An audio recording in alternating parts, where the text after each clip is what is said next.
I'm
back in Muskoka to do another tree ID video, and my primary destination will be Dorset Park, and they have a big lookout tower and we're gonna head up there.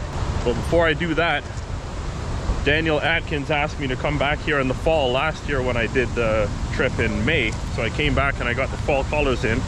So I'm back here at the first two sites that I did, and here we are at the waterfalls. This is High Falls in Bracebridge, Muskoka. And we're in Muskoka, Ontario's premier cottage country.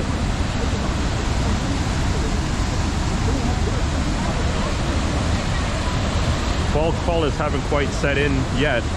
We still got a little bit north to go, but there's a lot of red from the sugar maples so far.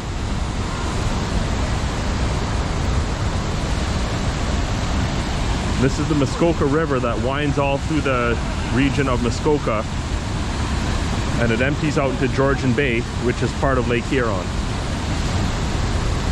Let's go down where those guys are.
On the hill.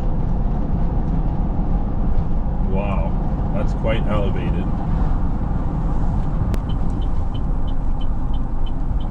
Turn left.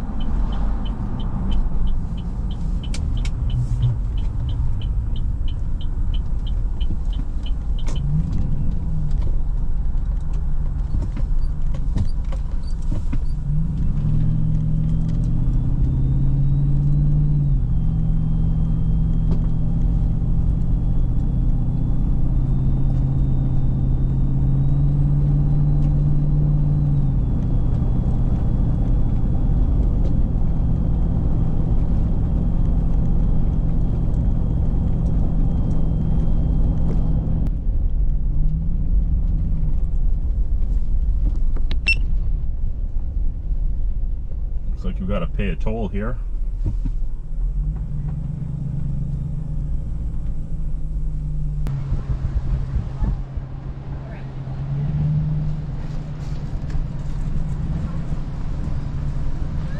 Let's park up and start the tour. Already seeing a bunch of nice trees.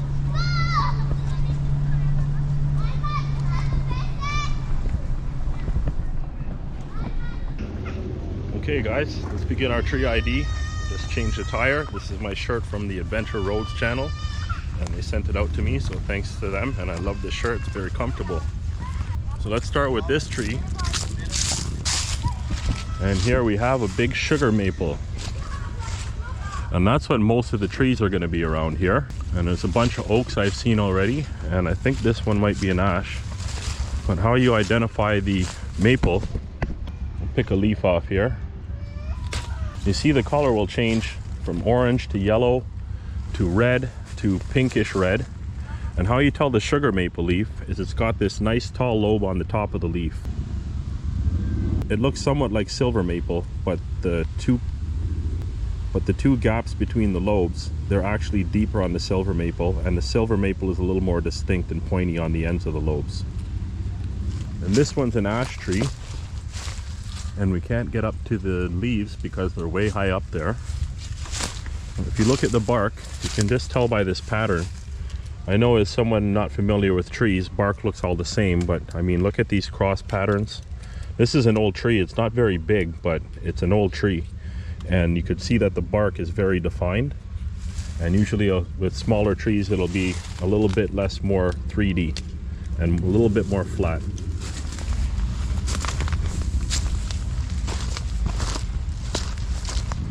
And I'm going to creep down through this mucky area. I think I can keep myself dry. But I see a beech tree here. So we're going to go take a look.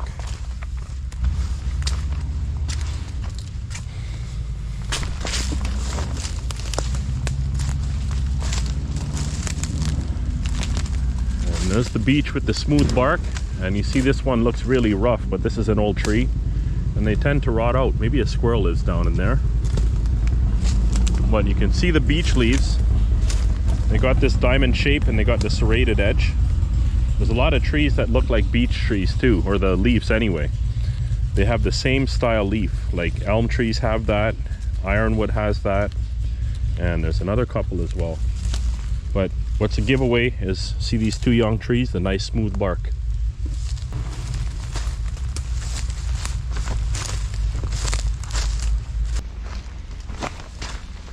Over here we have another ash. Beside it is another sugar maple.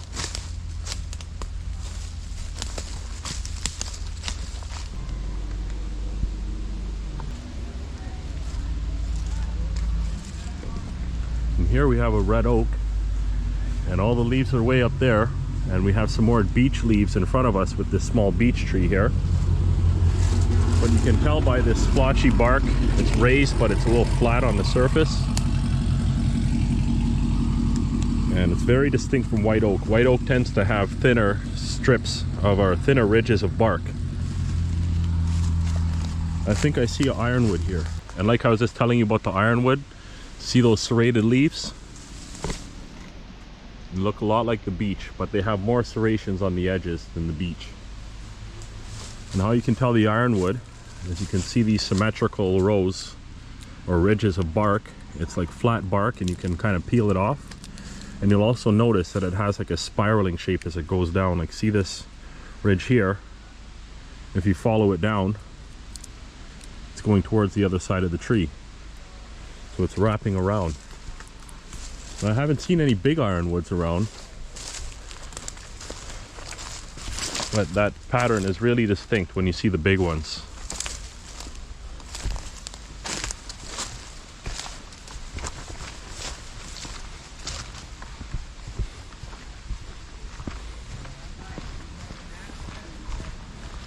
We're almost halfway around the park now. It's just a loop around with the tower in the center. And what's this one in the back there, the big one? Let's go take a look. First, let's point out this red oak. And you see that oak, it looked like the bark was a lot more blotchy, but now you can see like these long ribs in it.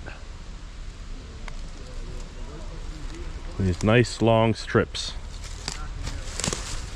And apparently with oak trees, the ribbing or the ridging on the bark goes right down to the bottom of the tree.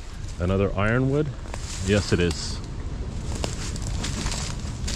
And this big one here, I just mentioned.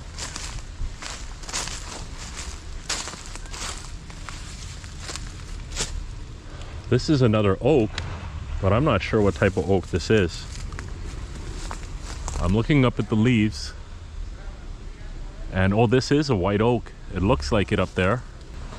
I can't really tell the edges of the leaves how round they are, because the white oak has round leaves and the red oak has pointed leaves.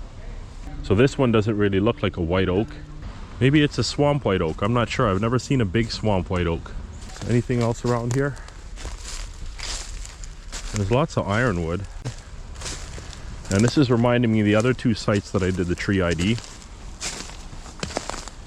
They had a lot of those. They had a lot of sugar maple, and they had a lot of red oak. See, here's another red oak.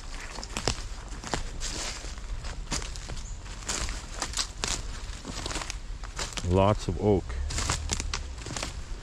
Okay, now here's another ironwood, and look at that spiral pattern on the bark. You see what I was talking about? Extremely distinct on this tree.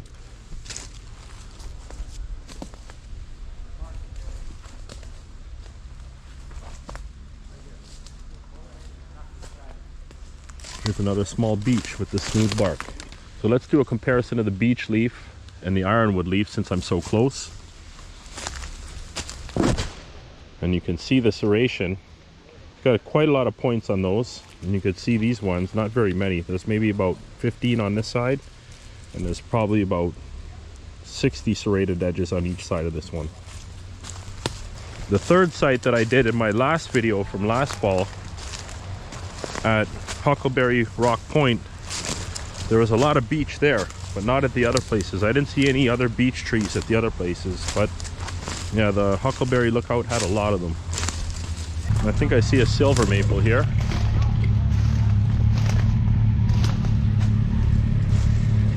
No, that's a red oak. I thought it was silver maple because of these really uniform strips of bark. Looks a lot like a silver maple, but no, I can see the leaves up there. It's definitely a red oak.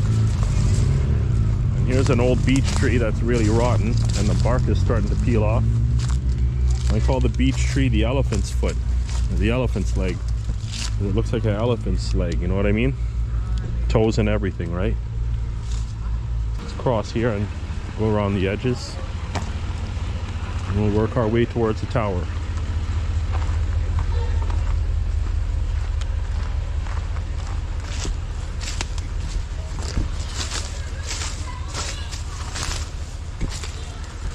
Yeah, a lot of the trees here are the same. You know, there's not very many species. But I always look out for if there's anything different. Last time I was at Huckleberry Rock, they had a sign that tells you what type of trees are there. So what I did was I made it interesting, and I named the trees that weren't on the list.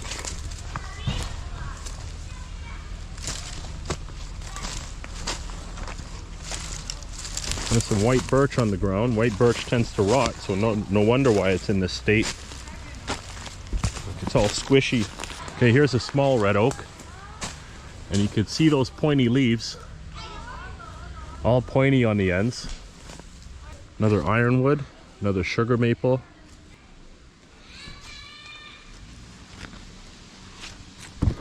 I'm wondering what tree this is. And I just saw some back there, but I didn't think anything of it. And you see with these small trees, what happens is the leaves grow really big on them. These leaves will be 1/3 of the size, 1/4 of the size when this tree is a big tree.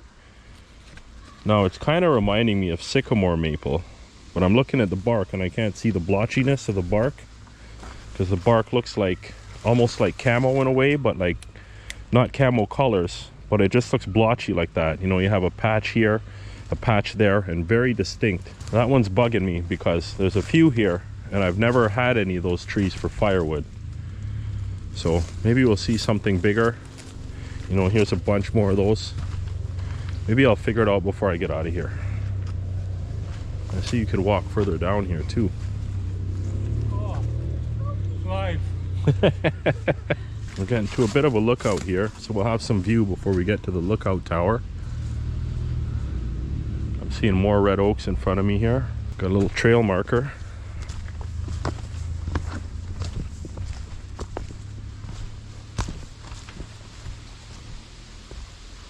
Yeah, those people went for a trek way down there.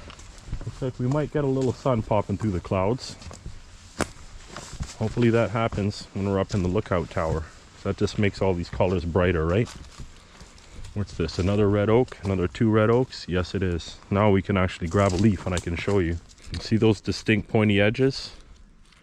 That's signature red oak. A lot of motorcycles around. They do a lot of touring here with all the curvy roads and the ups and downs. Very popular up here. There's countless roads through the woods.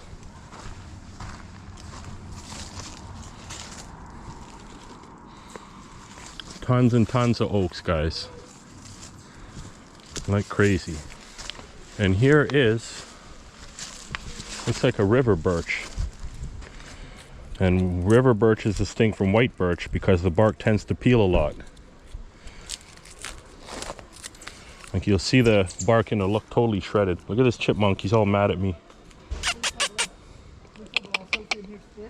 I just finished all my almonds too. Oh well.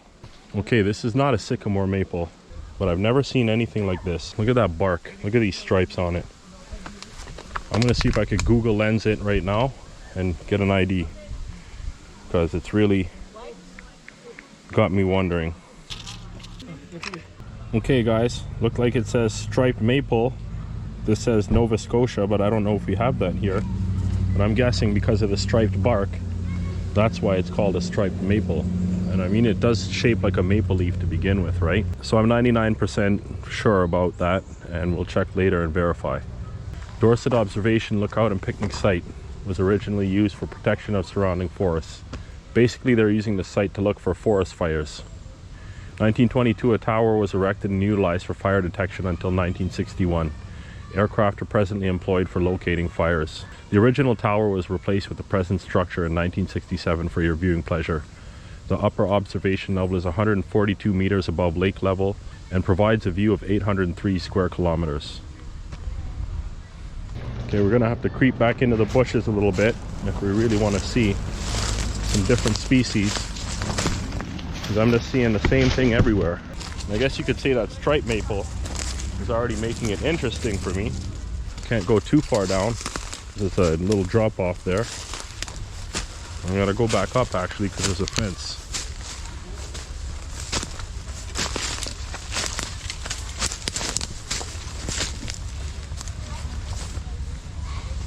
Let's look at the Muskoka cherries. And here's a better view.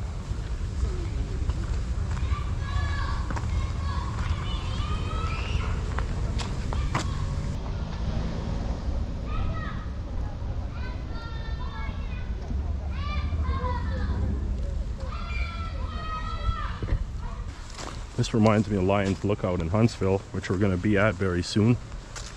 See, there's another lookout over there. We'll get a better view of the cottages on the lakefront. I wish there was more sun.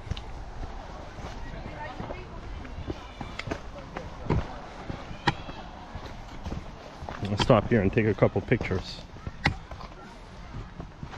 Wow.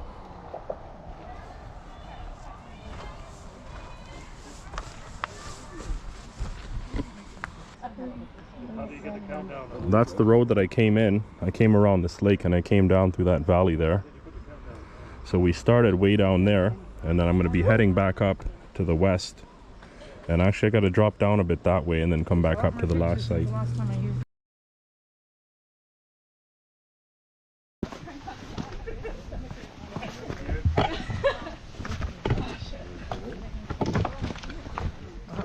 Okay, we're just going to walk through these woods a little bit and then we're going to climb the tower. I'm crossing my fingers for more species. Seeing more ironwood, more ash. So how about some of those Latin names for the species that we've seen so far?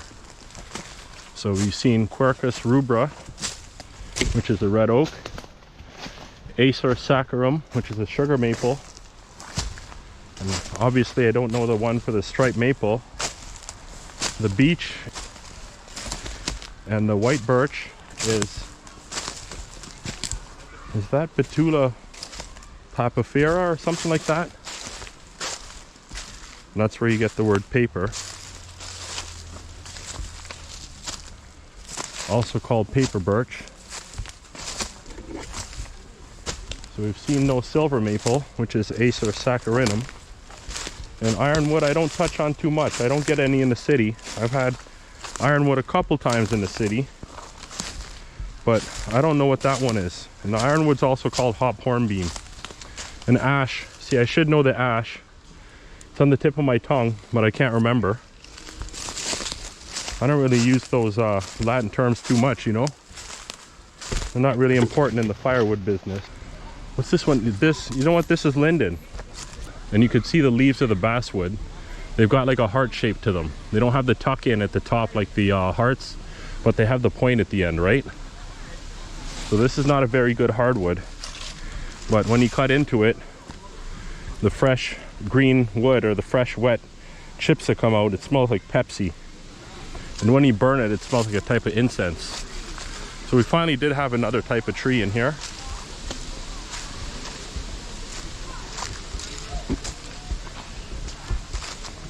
And we're approaching the tower. Got another sign here, let's check that out first. Got an information center here too. We'll go stop in there for a second. Same sign as below, basically. No drones.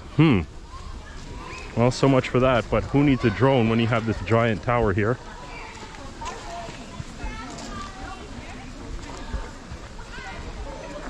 Some more Muskoka chairs. And I guess I gotta go through the line here.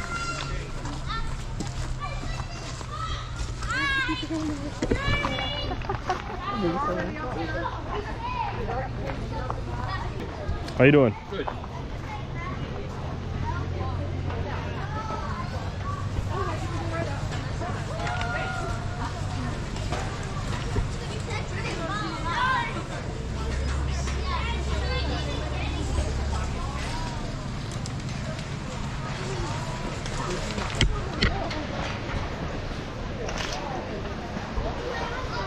You guys are afraid of heights, you won't like this.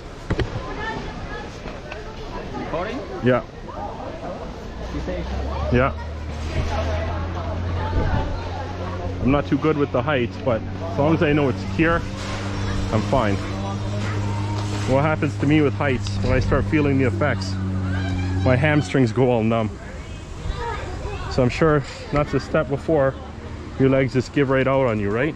We got some radio communications up here as well. Might as well, considering the elevation. The whole thing, yeah.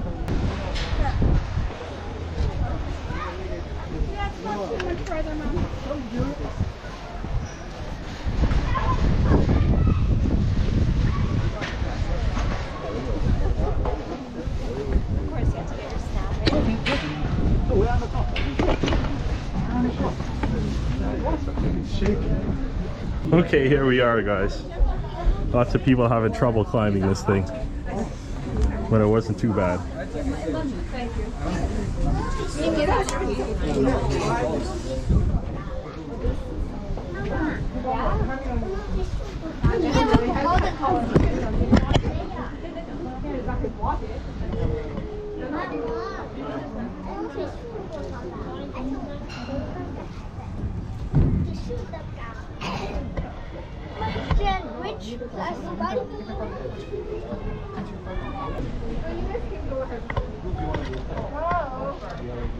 Oh yeah. There's the parking lot down there. Sorry. Yep.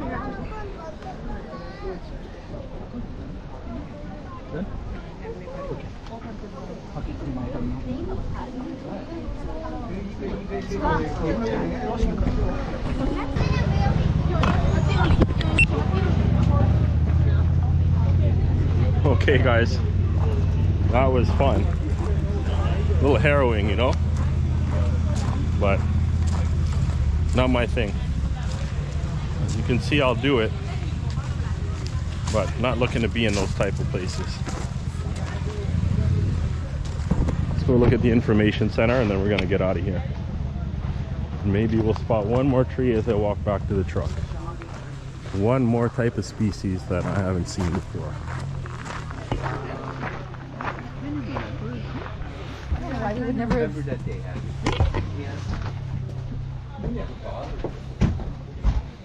Got a little gift shop here. Maple syrup. Dorset Tower t-shirts. Wildlife art. So 970.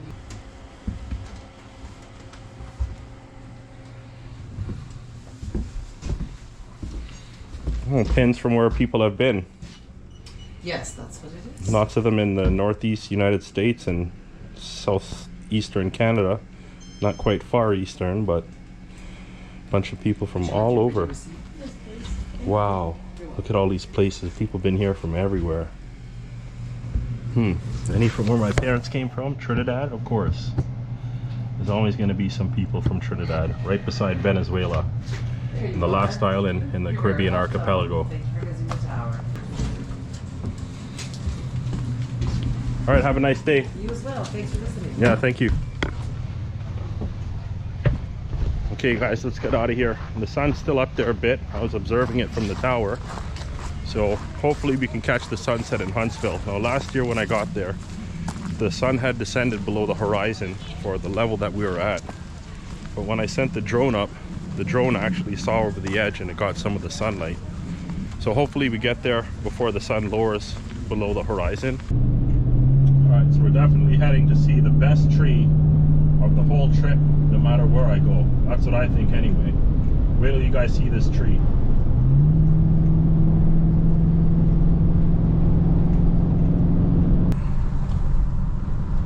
People got their boats out. Look, we got stormtroopers. And a young Anakin Skywalker.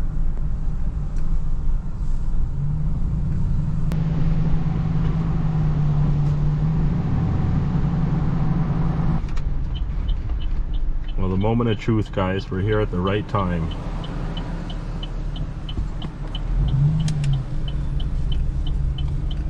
Can you see it?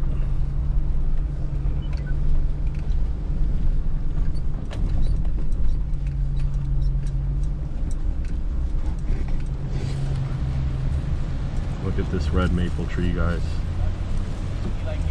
Beautiful. Well, you don't see too many crazy trees like this in Ontario. They tend to grow upright, a little craggy like these sugar maples. And this is something that's clearly different. Now, last time when I came here, it was the middle of October. And I came at the wrong time because most of the leaves were gone. So there was nothing to film really. And I lost the footage anyway, but here we are. You always get another opportunity. And that's exactly what I'm doing here.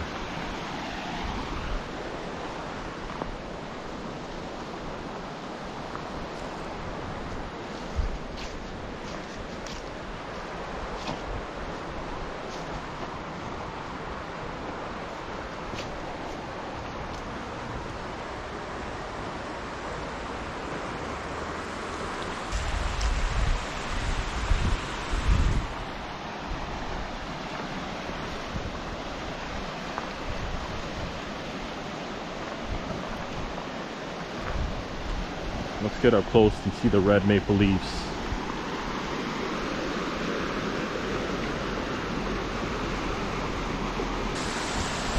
At first I thought this was a sugar maple, but then I got close one time and I saw that it's actually a red maple.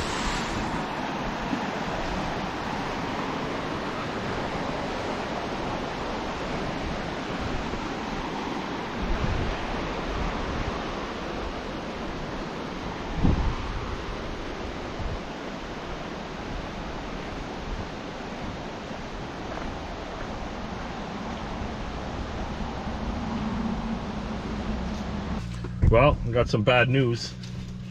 My drone is a victim of the red maple and the Muskoka River.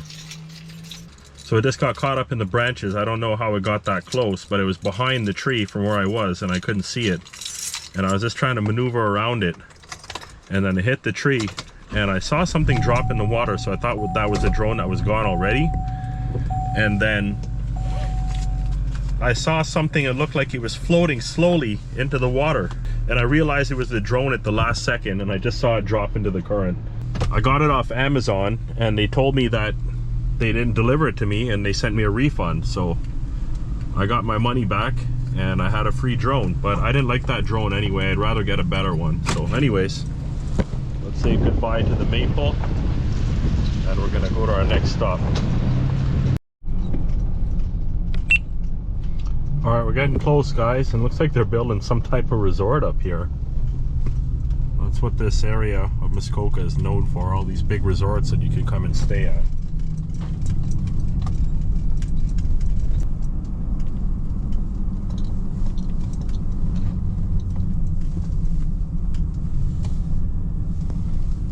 And we're here. And we still got some sunlight.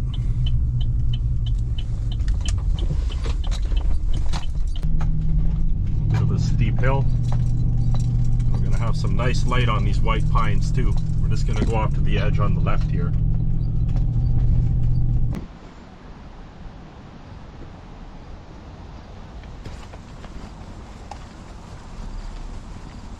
Probably got another 15 minutes of sunlight.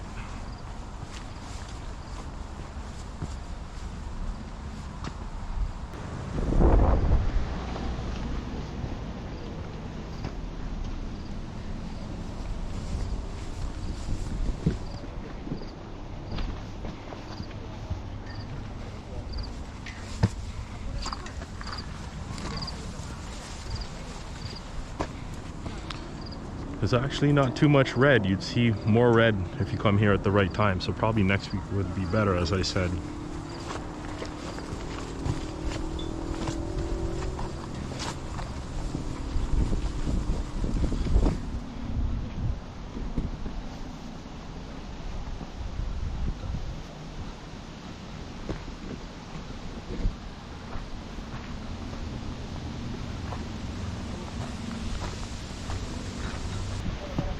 Alright, let's just walk up to the little canopy here. Decided to get the sweater because it's getting chilly out here. It's a nice day overall.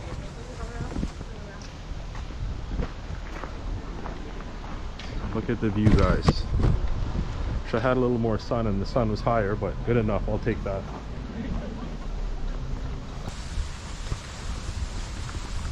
Pine trees make for a nice looking forest, that's for sure.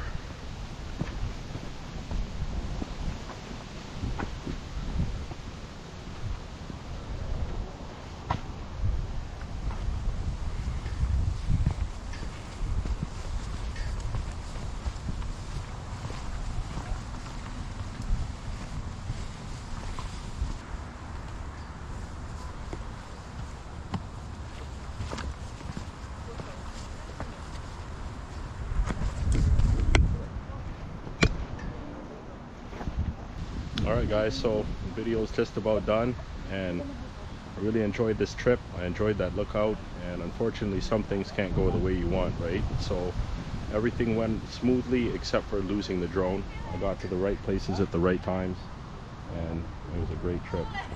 So I hope you enjoyed the tree ID videos that I make.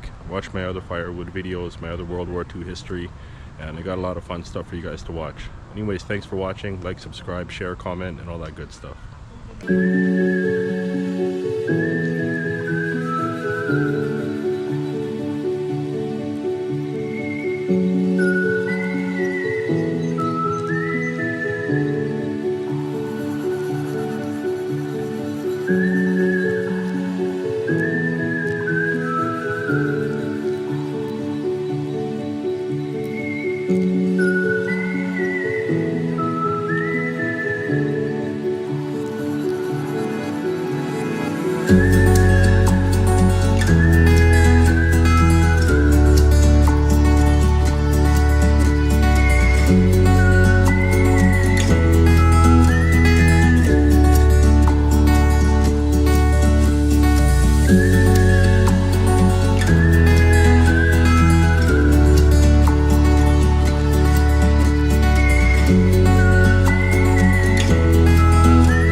Bye.